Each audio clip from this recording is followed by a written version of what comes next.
sauvage célibataire, moi. Oui, bon. Non, oui, j'avais rien de sérieux, voilà, à l'époque. Rien de sérieux à l'époque. J'avais eu bien grand-chose de sérieux, d'ailleurs, avant. Mais bon. Voilà. Non, oui, c'était... Mais c'était... non, c'était une belle rencontre, ouais. Donc on s'est rencontrés par l'intermédiaire d'un ami, enfin, qui était pour Sylvain un ami et pour moi plutôt un collègue de travail. On s'est rencontrés à Dijon, mais le collègue de travail venait de Bordeaux. Enfin, c'est une histoire un petit peu pas très compliquée, mais rigolote. Et donc en fait, ce collègue de Bordeaux venait faire un stage à Dijon et il était hébergé chez Sylvain. Et pendant la semaine où il était là, un soir, il m'avait invité à dîner donc, chez Sylvain, que je ne connaissais pas. Et donc la première fois que j'ai découvert un peu l'univers de Sylvain, il n'y avait pas Sylvain. Et ce qui a fait, là, pour faire court, le lien, c'est que quand je suis arrivée chez lui, il avait des DVD, dont le DVD de Casablanca, que je n'avais pas vu. Et donc Xavier a fait un petit peu entremetteur, puisque il a demandé à Sylvain s'il pouvait me prêter le DVD. J'étais un peu fatigué le premier soir et très très soucieux parce qu'elle m'avait quand même emprunté un DVD. Et j'aime bien qu'on me rende mes affaires.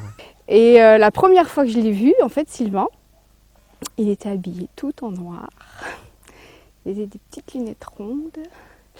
Et en fait, il revenait d'un stage, enfin d'une mission de terrain qu'il avait assez éprouvée, donc il était un peu fatigué.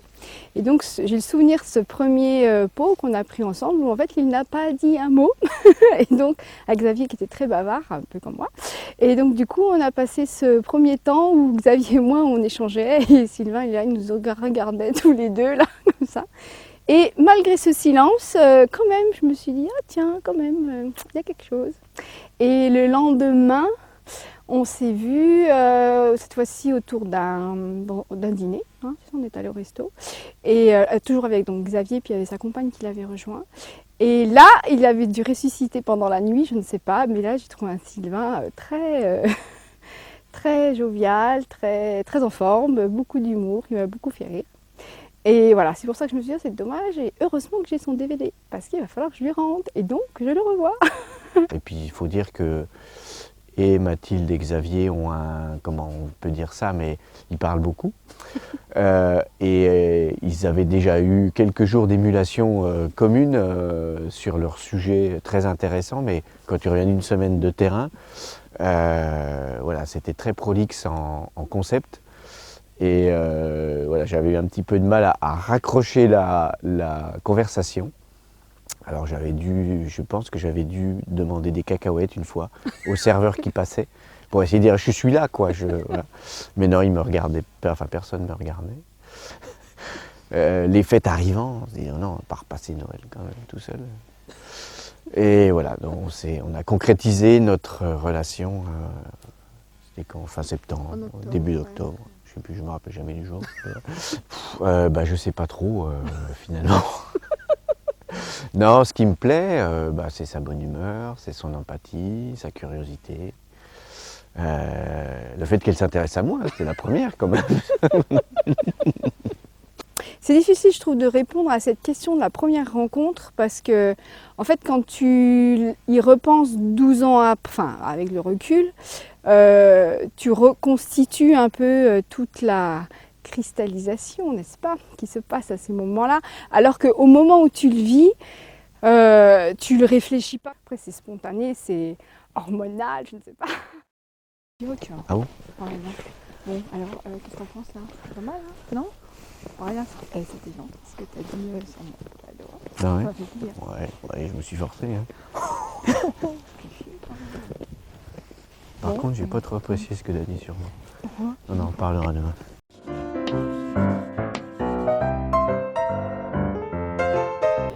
C'est parti.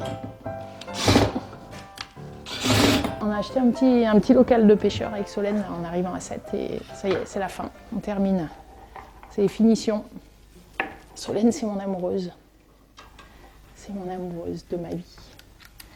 On s'est rencontrés, moi je suis allée faire un chantier participatif, c'était il y a 2 ans, par hasard, avec des copains m'ont sollicité, qui rénovaient une maison du côté de Loudun. La formatrice qui est arrivée avec son petit camion avec des grosses fleurs sur la carrosserie. Et voilà, ça, je me souviens que la première nuit, j'ai pas dormi. Et puis le mercredi, je me suis dit, c'est bizarre quand même. Enfin, qu'est-ce qui se passe? Et là, j'ai compris. Je me suis dit, bah oui, je crois bien que j'ai un petit béguin pour la formatrice. On avait 7 semaines de formation, et puis après, il y en avait une deuxième en octobre. Et je me suis dit, non mais je vais jamais pouvoir tenir. Qu'est-ce qui va se passer entre les 2 semaines? Il faut que je fasse quelque chose, parce que sinon, ça va être terrible là, d'attendre. Et tout d'un coup, une nuit, alors que je dormais profondément, j'entends la porte de mon camping-car s'ouvrir et je vois débarquer, bon là, le camping-car n'est pas grand, donc directement sur le lit, Clarisse. Je tombe des nues parce que voilà, elle me dit, voilà, j'ai besoin d'être auprès de toi, d'être dans tes bras. Moi en plus j'ai su après que a priori je devais m'endormir et j'avais dû m'endormir 5 minutes avant, mais pour moi c'était vraiment plein milieu de la nuit, j'étais dans un sommeil profond, donc effectivement je lui ouvre mes bras, je dis, bah voilà, pose-toi. On se dit pas un mot ou quasi, enfin moi je crois même pas un mot. Et puis à un moment elle dit bah, je vais partir, je dis bah si tu veux rester là, mais bon pareil un peu comme ça. Elle me dit non je repars. Puis elle repart. Et puis après c'était la fin, on s'est quitté parce que c'était le dernier jour de stage. Donc moi je suis rentrée sur Montpellier et Solène est repartie sur Paris. Moi j'étais en couple depuis 10 ans, tout allait bien, donc j'étais pas là-dessus. Et voilà, et on s'est quitté assez rapidement puisque on est tous repartis chez soi. Moi en me disant, enfin voilà, ça m'a pris très vite en me disant oh, incroyable, génial, une belle histoire, elle est super, Et puis, j'ai remonté à Paris, j'ai fait 500 km et au fur et à mesure, je me suis dit, non, mais là, tu déconnes. Voilà, fin du premier épisode.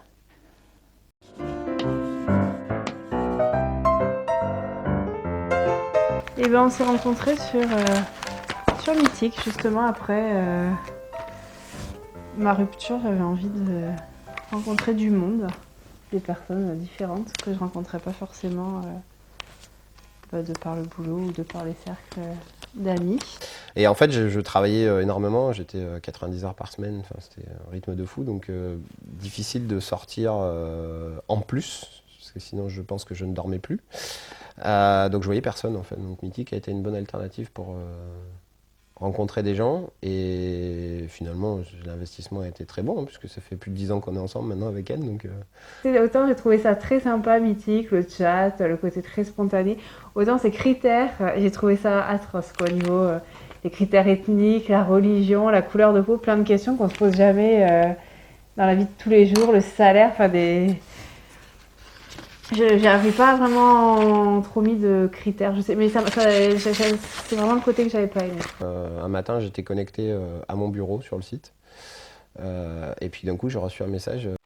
Je l'avais sélectionné, parce que c'est moi finalement qui l'ai mis dans mon panier, parce qu'il ressemblait à un acteur du Cercle des Poètes Disparus. Mais bon voilà, donc du coup, je vois un message, un tel vous a mis dans son panier, c'était comme ça que ça s'appelait à l'époque. Il y a dû y avoir des messages aussi du genre un tel a flashé pour vous, enfin une telle en l'occurrence a flashé pour vous, et du coup réaction humaine standard, voilà, mais quelqu'un était intéressé par moi, du coup j'ai répondu et j'ai bien fait. J'ai pas sélectionné grand monde, mais voilà, il a fait partie de ma sélection. Voilà, la rencontre. Et puis on a engagé la discussion, et fait assez rare, ce qui a fait que du coup on s'est pas trop posé de questions ensuite. C'est que je pense qu'on avait dû se donner rendez-vous vers 19h, 19h30 dans ces eaux-là. Et de 19h30 à 1h du matin qu'on s'est séparés, on n'a pas arrêté de parler. Et c'était la seule fois où, en tout cas dans les rencontres en ligne, j'avais vécu ça, et du coup la connexion s'est faite tout de suite. On s'est rencontrés et après j'étais en vacances 5 semaines, et justement je faisais faire une semaine de stage de catamaran avec ma soeur et ma meilleure amie. Et du coup, Christophe s'est incrusté au stage courageusement. Il a fait la connaissance de la frangine et de la meilleure copine. Et c'est d'ailleurs la seule fois où il est monté sur un catamaran. Son père n'en est toujours pas revenu, même 10 ans après. Il n'a pas trop le pied marin. Elle m'a dit voilà, je pars 5 semaines. Et là j'ai fait quoi? À l'époque, j'admets que j'avais pas vu venir le fait que, en gros, c'était un peu pour que je sois que je sois inspecté par, par sa grande sœur. Ouais, j'aurais pas été chez la frangine au bout de 2-3 semaines de rencontre. Je pense pas que j'aurais osé.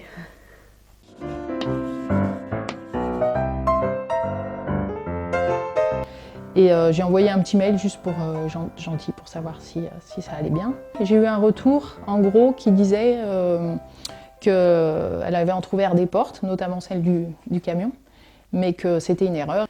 Bah, moi, je me suis effondrée psychologiquement en me disant que voilà, il y avait une fin tout de suite à une histoire qui avait à peine démarré. Et je me suis dit, bah, je vais faire un film en fait. Et ben voilà, à la deuxième session, je montrerai ce film-là. Et dans ce film, il y aura tout ce que moi j'ai envie de montrer et de donner. Et c'est vrai qu'il était orienté sur Solène.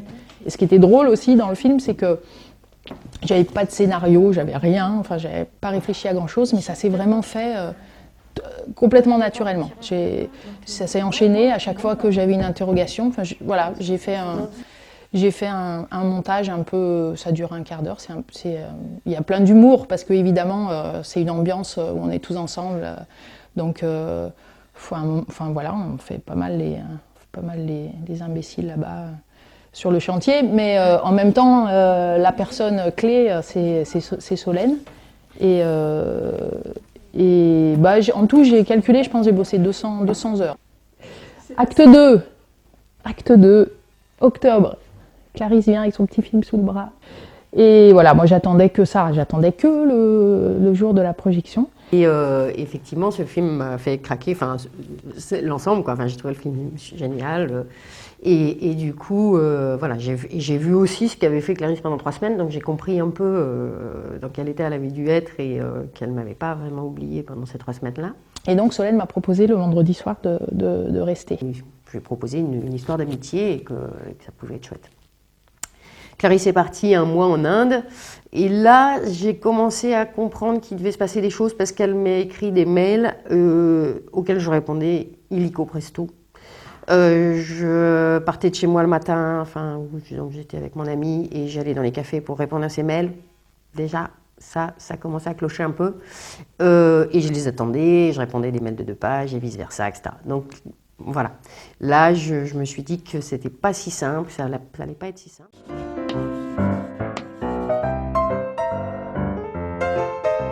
Voilà, on s'est rencontrés un soir dans un bar où j'étais jamais allé, je non plus, et c'était le pur hasard. La musique était bien, on a bien dansé. Et puis j'ai vu Sébastien. Initialement, je croyais qu'il était allemand. Je n'arrivais pas à dire que les Français étaient grands.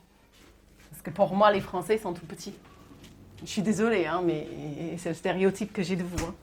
Donc non, initialement, quand je l'ai vu, on a dansé, vraiment, à l'ancien, quoi. Il m'a invité à danser pour un slow. Je dis ouais, ok. Bon. J'ai très gentiment expliqué que je ne voulais pas de relation, que c'était que pour une soirée. Et puis 17 ans plus tard, 2 chiens, 2 enfants. Et quand on s'est rencontrés ce fameux soir, bah c'est vrai quand je dis qu'il y avait comme de la lumière sur elle et rien d'autre, c'est comme un coup de foudre quoi. Je voyais plus personne autour et voilà, c'est difficile à expliquer. Ouais. C'est une sensation bizarre, étrange. Hein. Comme si j'étais tout seul dans la boîte avec elle et on refusait de penser qu'il y aura quelque chose après, mais donc c'est pour ça on dit toujours c'était pour un soir, c'était pour une nuit, mais au final bah, c'est pour une vie. Ah, c'est purement physique, hein. Quand on est dans une bar, on n'est pas là en train de juger ses capacités intellectuelles. Hein.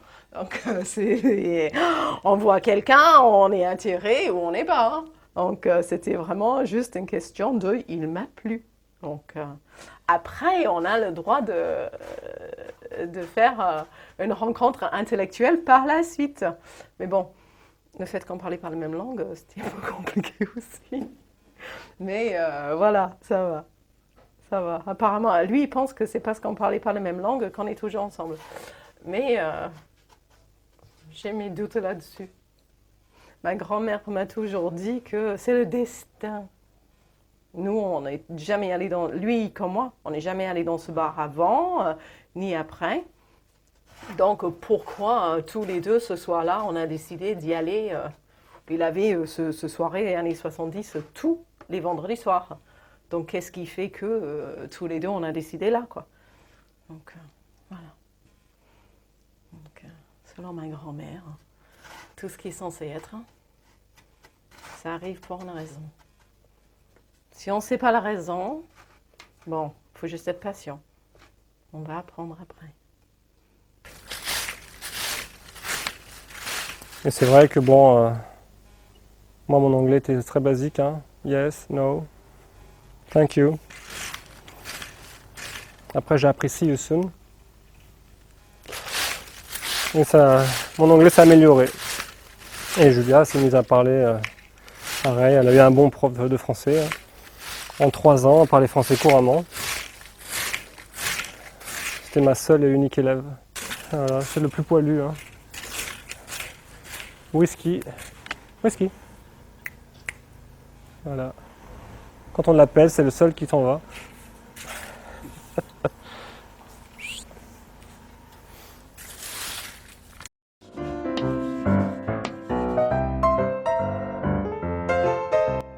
Alors, j'ai rencontré Solène. Et à son retour, eh ben, moi j'avais prévu depuis longue date d'aller faire un chantier chez des copines à Marseille pour faire un tas de lacs, pour changer. Et Clarisse m'avait dit, bah, si tu veux que je te donne un coup de main, elle m'avait dit ça à l'époque, j'avais dit, bah, on verra. Puis bon, encore une fois, je me suis dit, voilà, ça vaut mieux pas, ça va être un peu compliqué, etc. Et, une semaine avant de descendre sur ce chantier, j'ai un accident de vélo et je me retrouve avec la jambe dans le plâtre, enfin dans une attelle. Donc je descends quand même. Et là, pour le coup, Clarisse, elle me dit, bah là, t'as une jambe en moins, je vais venir t'aider. Bon, d'accord. Et le dimanche, moi, normalement, je retournais bosser le lundi. Et j'ai dit à Solène que je resterais bien dormir avec elle à Marseille. Mais que si je restais dormir, je ne dormirais pas dans la chambre à côté d'elle parce que j'avais déjà fait et que dans ces cas-là, je ne dors pas. Donc, Solène m'a dit oui, il n'y a pas de souci. Elle est allée voir ses copines, elle a dit Clarisse va rester dormir. Mais pour économiser des draps, pas trop faire de lessive et tout ça, on va dormir ensemble. Mais oui, mais oui. Et moi, je me retrouve avec mes 2 copines là, à finir le chantier. Et il y en a une qui me dit oh, c'était chouette quand Clarisse était là, vous aviez des sujets de conversation, c'était sympa et tout. Là, de quoi on va parler? Je lui dis trouve un sujet. Puis 5 minutes après, elle me dit voilà, on va parler de Clarisse. Je dis ça, bravo. Donc, elle me dit bon, attends, t'as pas vu cette fille, elle est complètement amoureuse, t'as vu comme t'es froide avec elle, c'est pas cool, qu'est-ce que tu joues, à quoi tu joues, elle est géniale, vous allez trop bien ensemble. Le lendemain, moi, j'avais formation secourisme au boulot, je me souviens, ça je m'en souviens très bien, j'étais complètement ailleurs. Et j'avais dit à Solène que je reviendrais à Marseille. Et là, elle m'a envoyé un message en me demandant quand est-ce que je revenais. Et je crois que les filles avaient dit, ces 2 copines, qu'on mettait le champagne au frais. Donc, en fait, je savais quand même qu'il s'était passé quelque chose et qu'on était... Voilà, qu'on serait ensemble et que notre histoire débutait à ce moment-là. Et en 2 heures, même pas, en 1 heure, elle m'ouvre les yeux, le cœur, la porte, enfin tout, et je me dis mais oui quoi. Enfin, je veux dire, j'ai senti là que je m'étais vraiment bloquée, parce que j'étais avec quelqu'un, parce que fidélité, parce que plein de choses. Et tout d'un coup, ouais. Et là, c'était incroyable parce que j'ai eu le coup de foudre. J'ai eu le coup de foudre, Clarisse n'était pas là, elle était au boulot. Et ça a été une révélation en un quart de seconde.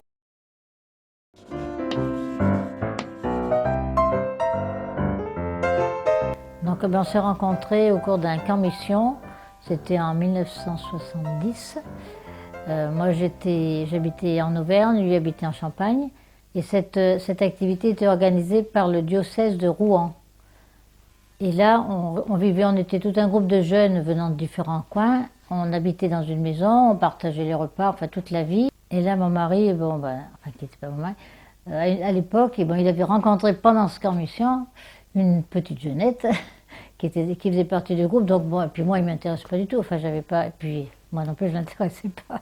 Après ce camp mission, on s'est retrouvé avec ce cousin de Strasbourg et cet ami de Clermont-Ferrand. On se retrouvait à Clermont-Ferrand pour un échange d'après-camp.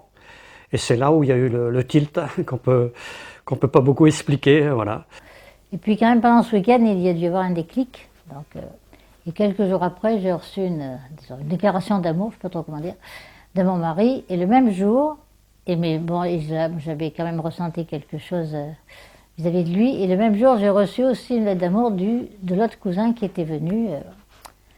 Donc ça faisait un petit peu bizarre. Mais moi, je savais à quoi m'en tenir.